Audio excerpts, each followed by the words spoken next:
You're watching 11 Alive Morning News. 11 minutes of nonstop news starts now. The state of our state has never been stronger or more resilient.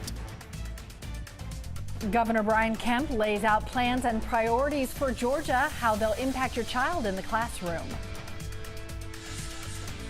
There's a lot of affordable housing that already exists. It needs to be brought back to life. Making the dream possible, how a new program is giving renters the keys to their future.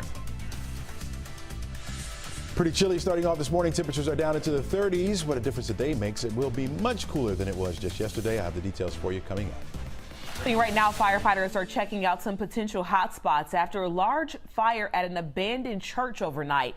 This is on Springdale Road in Atlanta. Right now, firefighters are working to figure out what started the fire, and they are checking reports of someone possibly living inside.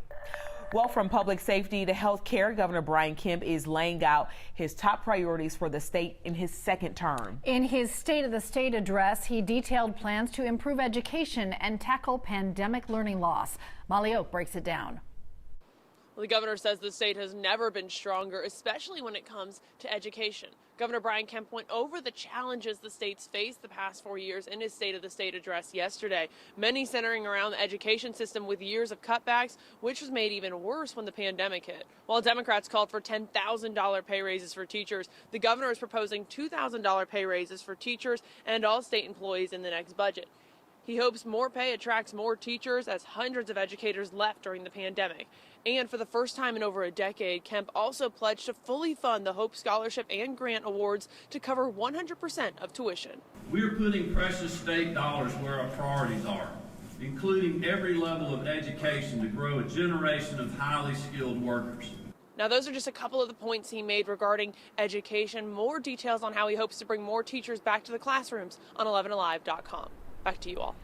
Continuing your 11 minutes of nonstop news, police in Kennesaw are trying to track down the people who attacked a KSU student outside of his off-campus apartment. That student, who is black, says two white men rushed him, beat him, and called him racial slurs. Security camera video shows the confrontation Saturday night outside Jalik Roseman's apartment. He says the two men jumped him as he came home from work. Roseman says they kicked him in the face and broke his nose. He says one of them mentioned tearing his dreadlocks out. Right now, police have not classified the attack as a hate crime. They're asking anyone who saw what happened to call them. We're learning more about the FEMA Disaster Center that is now officially open in Spalding County. It comes 2 weeks after devastating tornadoes ripped through the area. FEMA is offering assistance to help with emergency home repairs, so anyone who lives in a county declared a disaster area from those storms can apply for help between now and mid-March. Patients are one step closer to having access to medical marijuana in Georgia. The Georgia Access to Medical Cannabis Commission gave the final approval for licensing to two companies to manufacture and distribute low THC oil. It also signed off on new regulations and rules on how patients can get their medicine. The governor still has to sign off. Plus, we're just a few hours away from another Whataburger serving up some fast food in the metro. Go time is 11 a.m. in Woodstock on Highway 92, right near Indian Valley Drive. Police say expect to see long lines and prepare for some major traffic backups. That was a look at your top headlines. All right, a morning to bundle up, Chesley. Absolutely. As temperatures are down into the 30s, it's on the chilly side out there, folks. Our wind's starting to pick up just a little bit, so bundle up just a little bit there. 43 degrees will be your temperature by noon, 47 by 3 o'clock this afternoon. That'll be our daytime high. We'll have a mix of sun and clouds through the day, down to 41 by 7 o'clock tonight. Yeah. Cool all day long today. Again, with those winds starting to pick up on you a little bit there, up to about 15, 16, 17 miles per hour at times. I think the gusts will be a little bit higher than that. So it'll just add to the coolness of the air. Tonight, we'll see those winds start to die off a little bit, which will allow those temperatures to really fall down into the 20s and 30s for overnight lows tonight going into Friday. Not a whole lot going on upstream. As you can see, we do have the clouds in place, but those clouds will start to fade away. We'll get some holes in those clouds, get a little bit of sunshine poking through. So we'll call it a mix of sun and clouds through the rest of the afternoon. Notice the winds there, out of the west-northwest. Going to be staying dry for us for the next couple of days. We got it today, tomorrow, even into Saturday. Even though clouds will start to build in on Saturday, our next best much chance for the rain doesn't come until Sunday. Right now, that looks like it's going to be later in the day. It's a 30 to 40% chance, and that will linger into Monday morning. And it will remain unsettled for us next week as well. Here it is, our forecast track model. You can follow along with you at the time right there at the top of the screen. It shows the clouds really off and on as we head through the morning. Once we get to the afternoon, it stopped it here at 1:15. You notice those clouds starting to break up just a little bit. I think we'll get full sunshine in here before it sets today, and then we'll have clear skies for the overnight. We're starting off the same way on Friday morning with clear skies, temperatures again down into the 20s and 30s. We'll hold on to that sun all day long, but despite the fact that we'll have mostly sunny skies, still on the cool side. Temperatures will only be in the 40s for highs on Friday. Won't be until Saturday that changes will come. We'll start off chilly once again, down into the 30s. A few clouds will build in as we head into the afternoon. Now, these are high, thin clouds, which means that we'll see decent amounts of sunshine through the day on Saturday. Late, the clouds will begin to increase, but the rain doesn't come to us until we get to Sunday. Got a 9 on the wazometer for your Saturday with 55 degrees for the high temperature. 39 degrees start on Sunday morning. We'll have mostly cloudy skies out there, 56 for the high temperature. Late in the afternoon, going into the evening, will be our better chance for the rain. We'll linger into very early Monday. I think we'll clear it out by mid-morning.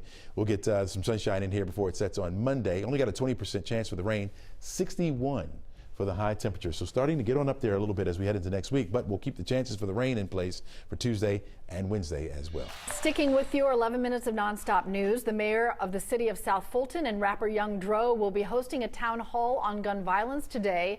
It's part of their It Still Takes a Village Guns Down initiative journey. It comes after a number of shootings involving kids and teenagers across the metro, including one near the Camelot condominiums that left a 17-year-old in intensive care. He was shot as he took out the trash for his mom. The goal of tonight's meeting, they say, is to listen to the community and work together to find solutions to prevent shootings. A warning this morning for people who receive SNAP benefits. The Georgia Department of Human Services says it's receiving reports of multiple scams out there where people are using fake text messages or phishing scams to get EBT card info to steal your benefits. But there are some ways to protect yourself from these thieves. Never share your card or your PIN number with anyone. Verify with your local office. If you get any texts or calls, don't reply to text messages asking you to unlock your card. If you think you have been a victim, contact Georgia's Department of Human Services. A new program aims to offer more affordable housing options in Metro Atlanta. It's already helped one man purchase his family's first home. Ariana Manise was there when he went from renter to homeowner. You'll eventually see the light at the end of the tunnel. Mauricio McCarty is standing in his family's new home in Douglasville. He's the first success story of the Pathway to Homeownership program. The effort was created in partnership with Center Creek Homes, D&E Group, and Truist Bank. The program takes a two-step approach to get families into affordable housing. First, rundown homes are renovated. We didn't really see the beauty, but they were able to explain what they were going to be able to do and what the renovations would look like. Applicants enroll in a 2-year program with Center Creek Homes. During that time, they learn financial literacy skills to save for a down payment and receive credit counseling and assistance with closing costs. Once they complete the program, they get the keys to their new home. McCarty says while the process was challenging at times, it made home ownership achievable. But when you have someone there like a coach or a crutch that you can actually reach out and make sure that to give you that reassurance that, yes, you are on the right path. You may not be able to see the light at the end of the tunnel just yet, but just trust me, you're doing the right things. There's a lot of affordable housing that already exists. It needs to be brought back to life. It needs TLC. While McGarity is the first person to buy a home through the program, he is not expected to be the last. The partners want to expand this program for many more affordable housing options. Good morning, Chesley. Good morning, Cheryl. Good morning, everyone. By noon today, we'll be looking at a mix of sun and clouds. It will be on the cool side. Temperatures right around 43 degrees. We'll heat up to 47. Not really a heat up, right? Those winds up to about 16, 17 miles per hour will make it feel a bit cool. So it's going to be breezy out there. We're going to call it cool and breezy for today. I think the sunshine will start to really break out later on as the sun begins to set. Now we'll drop back down to 43 degrees by 6 o'clock this evening as you're driving home. So make sure you grab that light coat. You're going to need it through the day today. Oh, nice. Guys, I didn't have coffee today. I'm so impressed. I can't believe we made it to the Are end. you fading? You did it. Wow. Slowly going down. You got this. Help me. Hope you got a cup of coffee this morning. We're going to send it over to the Today Show. Hope you have a great day, and we'll see you back here tomorrow morning. Hey, it's almost Friday. Night, night. Night.